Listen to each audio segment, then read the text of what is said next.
There comes a moment in every life when the world stops being something that happens to you and becomes something that happens from you. A moment when you finally understand that the greatest battles are never fought outside, but inside your own mind. Once you learn these lessons, you will never be the same. There is a version of you waiting beyond the limits of your current awareness. A version of you that sees life not through fear, but through clarity, not through wounds, but through wisdom. And the doorway to that version of you is learning what most people spend an entire lifetime avoiding, the truth about themselves. There is a quiet architecture beneath every life, a blueprint most people never see yet constantly follow. It is the hidden self, your unspoken beliefs, unresolved emotions, forgotten memories, suppressed desires, and internal narratives that silently shapes the world you experience. You may believe your external life is formed by circumstances, luck, other people, or fate, but long before any event occurs, your inner world has already prepared the stage. Every choice you make, every relationship you enter, every opportunity you attract or sabotage, every repeating pattern you claim to hate is secretly directed by the parts of you that operate below conscious awareness. You don't simply live in the world, you live in the reflection of your own psychology. The way you interpret situations, react to challenges, and navigate relationships is coded by your inner patterns. If you carry unhealed abandonment wounds, the world will appear full of people who might leave you. If you hold hidden beliefs of unworthiness, you will overlook opportunities, shrink your voice, or tolerate mistreatment without recognizing the quiet belief creating it. If you fear conflict, your life will produce situations where your silence becomes your suffering. The outer reality only confirms the story your inner reality already believes. This is why two people can walk through the same experience and live two entirely different worlds. One sees threat where another sees possibility. One feels rejected where another simply feels redirected. One internalizes every setback as proof of personal failure, while another interprets it as a challenge to grow. The difference isn't intelligence, strength, or privilege. It is the unseen script each person carries within them. Your hidden self does not ask for permission. It acts, it pulls you towards some paths and repels you from others. It whispers fear into your decisions or courage into your intuition. It is the author writing the story you believe is merely unfolding. The most powerful part of this truth is also the most intimidating. You cannot outperform your inner world. If your hidden beliefs say, "I am not worthy of love," every loving relationship will feel uncomfortable, unbelievable, or temporary. If your unconscious identity is built on survival, success will feel unsafe, unfamiliar, or undeserved. If your inner narrative insists that life is hard, unfair, or dangerous, your mind will filter your experiences to validate that belief. The hidden self does not discriminate between positive or negative. It simply reinforces what it knows. Your outer life becomes a mirror reflecting your inner conditioning. But this mirror is not meant to punish you, it is meant to awaken you. Every frustration reveals a part of you that needs attention. Every repeated pattern hints at a lesson unlearned. Every emotional reaction exposes a belief that has lived in you for years. The world is not attacking you.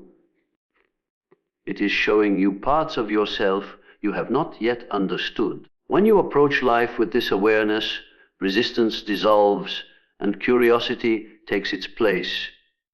You begin to ask, why did this trigger me?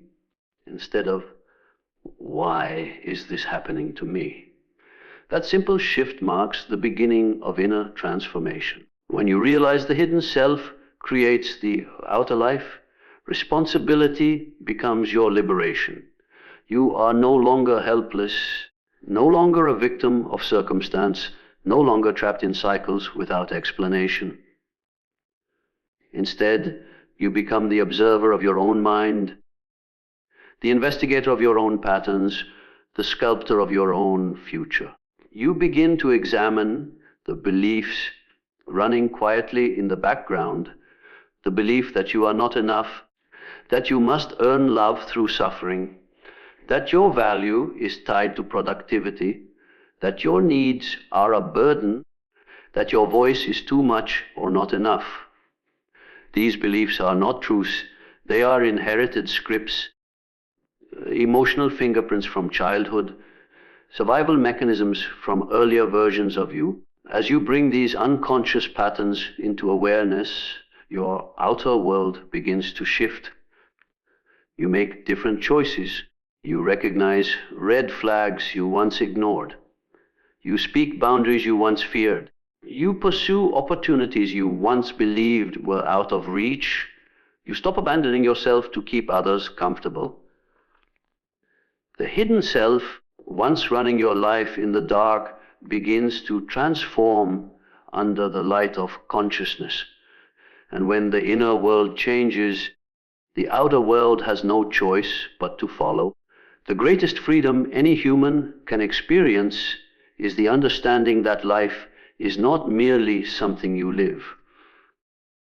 It is something you create from within. Your hidden self is not your enemy, but it is your responsibility. The quality of your relationships, the clarity of your decisions, the direction of your destiny all trace back to the quiet landscapes of your mind. Transform there, and the world you walk through transforms with you. Most people spend their lives running from what they fear, suppressing what they feel, and denying what they cannot understand. They bury painful memories, dodge uncomfortable truths, and distract themselves from the emotions that threaten to surface. But the great paradox of the human psyche is this: whatever you avoid does not disappear. It simply moves into the shadows of your mind, where it begins to shape your choices, distort your perceptions, and quietly dictate the direction of your life. Avoidance feels like protection, but it becomes a silent form of imprisonment. You are not free from what you refuse to face.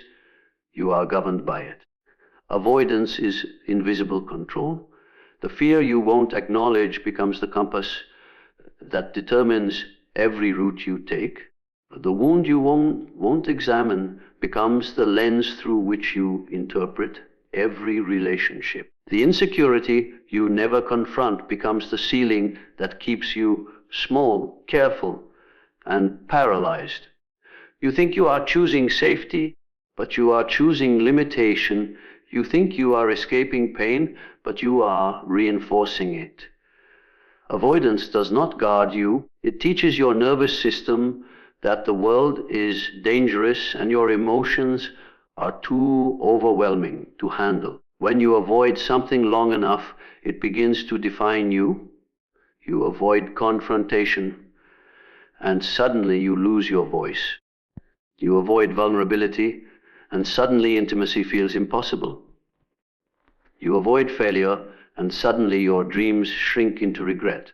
You avoid rejection, and suddenly every connection feels like a threat. The irony is that the very things you avoid become the things you revolve around. You don't just fear them, you live in response to them. Your life bends around the shape of your unspoken terrors. Avoidance creates patterns, and patterns repeat until they are seen. The person who avoids abandonment often chooses people who abandon them because that fear has become their internal blueprint. The person who avoids past trauma finds themselves reliving it in different forms because unresolved pain keeps recreating itself in search of healing. The person who avoids their anger becomes consumed by anxiety or self-betrayal because suppressed fire always finds another way out. The mind will repeat what the heart refuses to confront. The emotional cost is subtle but profound. Every time you avoid something, you reinforce the belief that you cannot handle it. This weakens your confidence, your resilience, and your sense of self-trust. You begin to think the fear is stronger than you, the memory is larger than life, the emotion is too dangerous to feel. But the truth is simpler. Your avoidance inflated the fear. The moment you turn toward it, its power begins to shrink. Fear grows in darkness. It dissolves in awareness. Facing what you avoid is not about force. It is about honesty. It is about telling yourself the truth you've denied. It is about admitting that the avoidance is costing you more than the fear ever could. It is about acknowledging that the pain you bury becomes the architect of your behavior. When you finally stop running, something shifts inside you. You discover that fear is not a wall. It is a doorway into deeper clarity, deeper strength, deeper freedom. Every avoided emotion carries a message. Anxiety is often unexpressed truth. Anger is often violated boundaries. Sadness is often ungrieved loss. Numbness is often emotional overload, masking itself as indifference. The mind hides what it believes you are not ready to face, but you grow by proving to yourself that you are.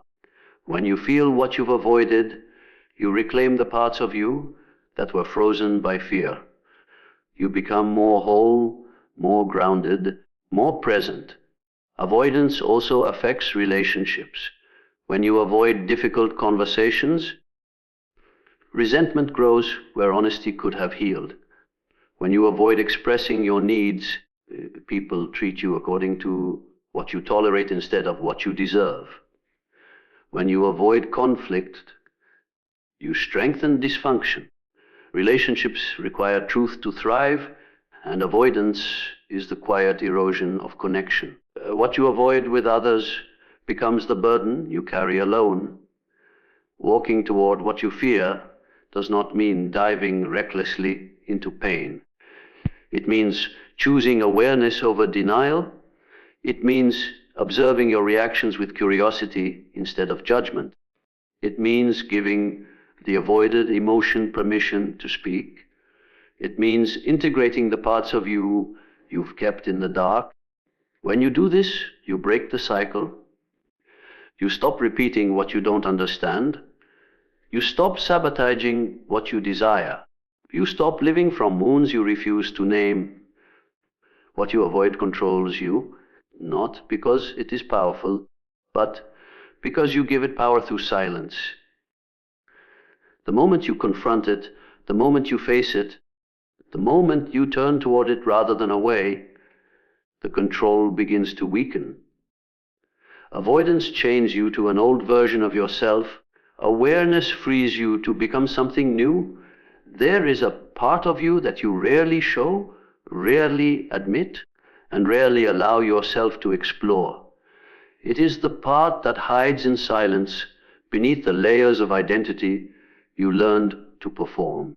It holds the emotions you were taught to suppress, the memories you never processed, the desires you were conditioned to deny, and the traits you rejected to fit into the world around you. This is the shadow, the forgotten side of your psyche. Most people fear it, resist it, or pretend it doesn't exist. Yet what they do not realize is that the shadow is not a place of weakness. It is the vault where your greatest strengths have been locked away. The shadow is formed not from evil, but from exclusion. Every time you decided something about yourself was unacceptable, it was pushed into the shadow. Every time you were punished for being too loud, too sensitive, too curious, too passionate, too honest, too ambitious, those qualities were buried. Not because they were wrong, but because someone else was uncomfortable with them. The shadow becomes the container for your unlived truths. And the cruel irony is that these rejected traits often contain the very power you spend years searching for. When you suppress anger, you suppress your boundaries. When you suppress sadness, you suppress your depth. When you suppress desire, you suppress your direction. When you suppress confidence, you suppress your voice. The shadow holds everything you disowned, and because you disowned it, you weakened yourself without realizing it. You became half of who could be. You learned to survive by shrinking, by dimming, by disconnecting from the internal fire meant to guide you. Yet the shadow never disappears. It speaks through your reactions. It surfaces through your triggers. It appears in the people you dislike, in the qualities you judge, in the patterns you cannot break. The parts of yourself you deny do not die. They demand expression. And until you face them, they express themselves through unconscious behaviors, overreactions, self-sabotage, emotional numbness, or patterns that repeat without explanation. The shadow does not ruin your life. It simply calls you back to reclaim what you abandoned. To engage with the shadow is to reclaim power. It is not about indulging darkness. It is about recognizing the strength hidden beneath it. Anger, when reclaimed, becomes assertiveness and protection. Fear, when understood, becomes intuition. Jealousy, when examined, becomes clarity about your desires. Sadness becomes emotional intelligence. The traits you buried become the muscles of your transformation. The shadow is not the enemy. It is the untrained warrior waiting for instruction. Integration begins with honesty. You must admit the emotions you avoid, the impulses you judge, the desires you silence. Not to act on them blindly, but to understand them, to see where they came from, to realize that your shadow is not a monster, but a memory, not a threat, but a teacher. Every trait in your shadow was once a survival strategy. You hid parts of yourself to stay safe, loved, accepted. But the strategies that saved you as a child are the same ones that limit you as an adult. To grow, you must evolve beyond them. Facing the shadow requires courage because it means meeting the parts of yourself you abandoned. It means remembering the moments you felt small, unseen, and misunderstood. It means acknowledging the emotions you were never allowed to express. But in doing so, you unlock strength that has been dormant for years. When you stop fighting your shadow, you stop fighting yourself, and the energy you once wasted on resistance becomes the energy that fuels your expansion. Your relationships also transform when you integrate your shadow. You stop projecting your insecurities onto others. You stop expecting people to carry the weight of your unhealed emotions. You stop choosing partners who reflect the wounds you refuse to face. You stop being triggered by qualities you secretly possess. The shadow work you do within yourself becomes the compassion you offer to others. You begin to see people not as threats, but as mirrors. Not as enemies, but as reflections of lessons you are ready to learn. The shadow also holds your authenticity. The real you, the unfiltered you, exists beneath the layers of who you were taught to be. When you reclaim your shadow, you reclaim your individuality, you reclaim your boldness, your creativity, your intuition, your desires, your resilience. You reclaim the parts of yourself that had been exiled but never extinguished. Strength does not come from being perfect. It comes from being whole. And wholeness requires that you embrace the sides of yourself you once rejected. Your shadow holds your strength because it holds the pieces of you that were interrupted before they could develop. It holds your lost voice, your hidden courage, your buried passion, your forgotten wisdom. And when you finally turn toward it, not with fear, but with curiosity, you discover that the darkness you avoided was simply the doorway to your own power. Most people walk through life believing that others are the cause of their pain, the source of their frustration, or the obstacle standing between them and peace. They blame betrayal on the betrayer, criticism on the critic, rejection on the one who walked away.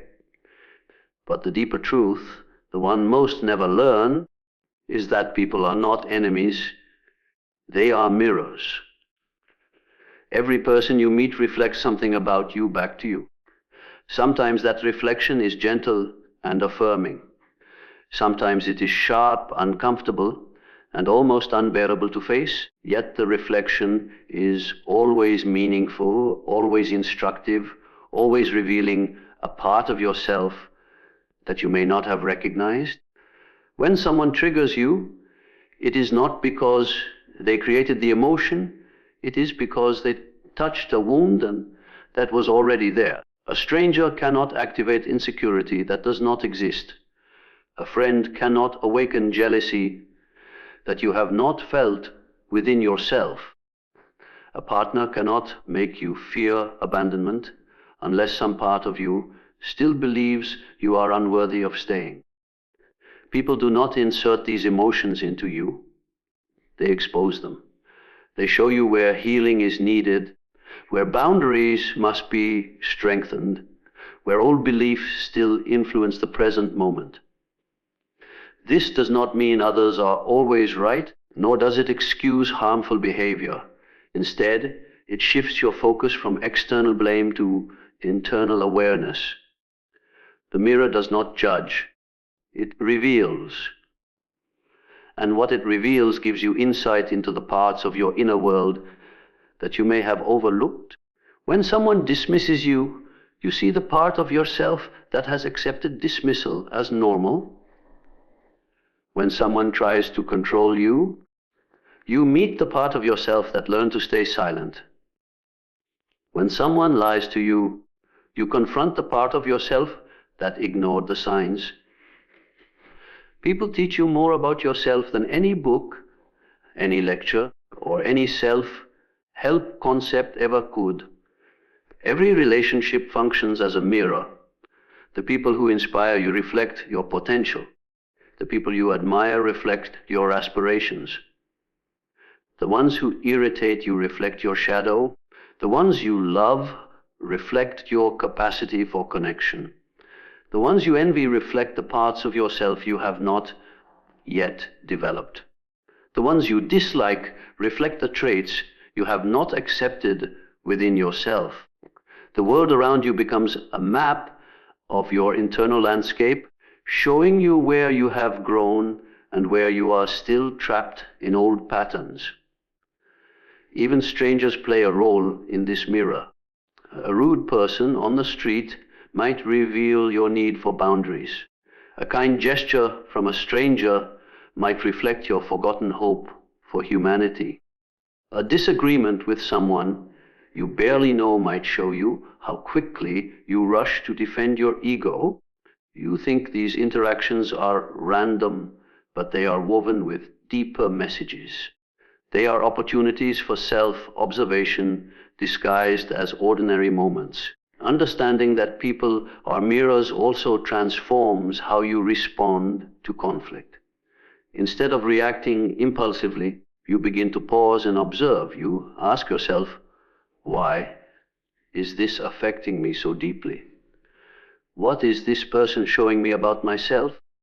Is this about them, or is this about something unresolved within me?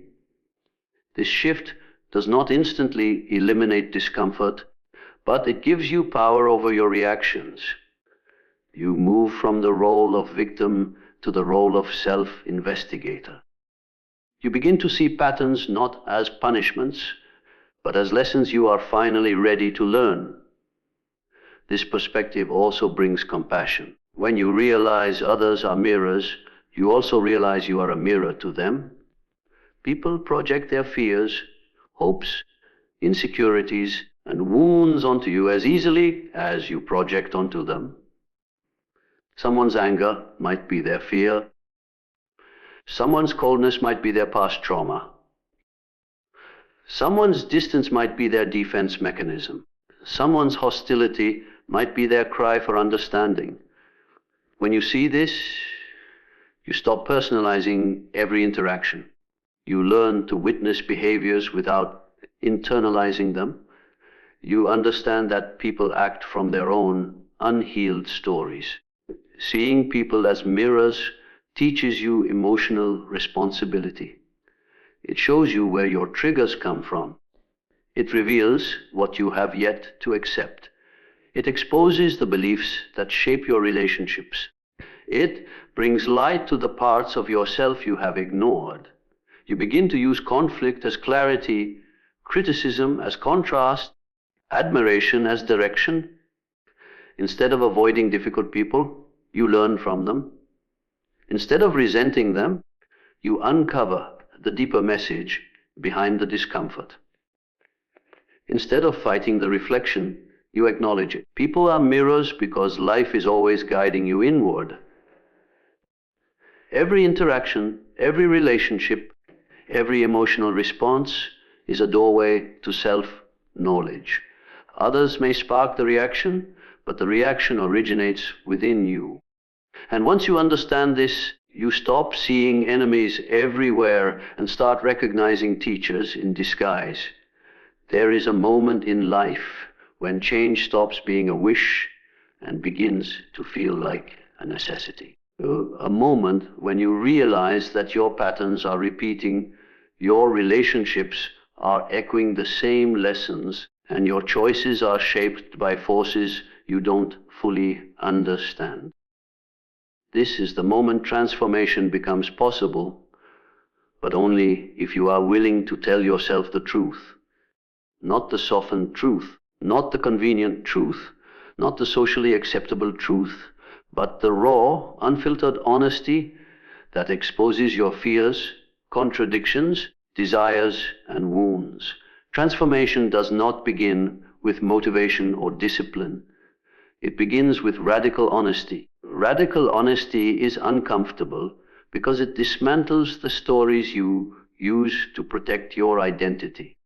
It forces you to admit the roles you play, the masks you wear, and the illusions you maintain to avoid confronting your deeper emotions. Most people spend years explaining their pain through external circumstances, blaming others, blaming luck, blaming timing, while avoiding the inner truths that hold the real keys to change. Radical honesty is the process of turning inward and saying, "This is who I am right now, even if I don't like what I see." Without that admission, growth becomes impossible because you cannot change what you refuse to acknowledge. It requires honesty about your patterns. You must be willing to see how you sabotage your own progress, how you choose comfort over courage, how you repeat old wounds in new relationships, how you silence your needs and then resent others for not meeting them. Your patterns are not accidents, they are expressions of your past conditioning. Radical honesty exposes the inner logic behind your emotional reactions. It helps you recognize that every choice you make, whether in love, career, or self-worth, is a reflection of beliefs you have carried for years. It also requires honesty about your emotions. Many people claim they are fine because it feels safer than admitting they are lonely, angry, jealous, insecure, or afraid. But emotions you hide do not disappear. They simply move underground and begin shaping your life from the shadows. Radical honesty invites you to name what you feel without judgment. It teaches you that emotion is not weakness, but information. It reveals desires you suppressed, boundaries you ignored, and dreams you placed on hold. Emotional honesty becomes the foundation of real healing. Radical honesty also demands that you confront the lies you tell yourself. The lie that you are not ready, the lie that you need permission, the lie that you must stay small to be loved, the lie that the past has more power than your future. These lies feel protective, but they keep you trapped in old versions of yourself. When you become radically honest about the lies you use to avoid discomfort, you regain authority over your life. You stop living on autopilot. You stop waiting for change to happen from the outside. You recognize that transformation begins the moment you stop hiding from the truth within. It requires honesty about your relationships. You must see who brings out the best in you and who brings out the worst. You must admit when you have tolerated disrespect, when you ignored red flags, when you stayed quiet to avoid conflict, when you confused attachment with love, when you abandoned yourself to keep someone else close. Radical honesty reveals which relationships are aligned with your growth and which ones are reflections of your wounds. It shows you where you have been giving too much, asking for too little, or settling for what your past taught you to accept. Radical honesty also exposes your potential. It forces you to admit not only what hurts, but also what you are capable of becoming. Many people fear their strength more than their weakness because strength demands responsibility. When you are radically honest about your talents, your intuition, your desires, and your vision, you can no longer pretend that an average life will satisfy you. You begin to feel the pull of your own evolution. You begin to sense the version of yourself waiting on the other side of your fears. Transformation built on dishonesty collapses. Transformation built on avoidance repeats itself, but transformation built on radical honesty endures because it addresses the root instead of the symptom. It is the kind of honesty that cracks open your identity so a more authentic life can emerge. It strips away the excuses that keep you stagnant. It reveals the truth about your values, your needs, your purpose, and your boundaries. It becomes the spark that turns awareness into action. Radical honesty is not about self-criticism, it is about self-liberation. It is the courage to say, this is where I am, and this is where I refuse to stay. It is the beginning of inner alignment, where your choices match your truth, where your actions reflect your intentions, where your life becomes an expression of who you really are beneath the conditioning, the fears, and the stories you once believed you had to carry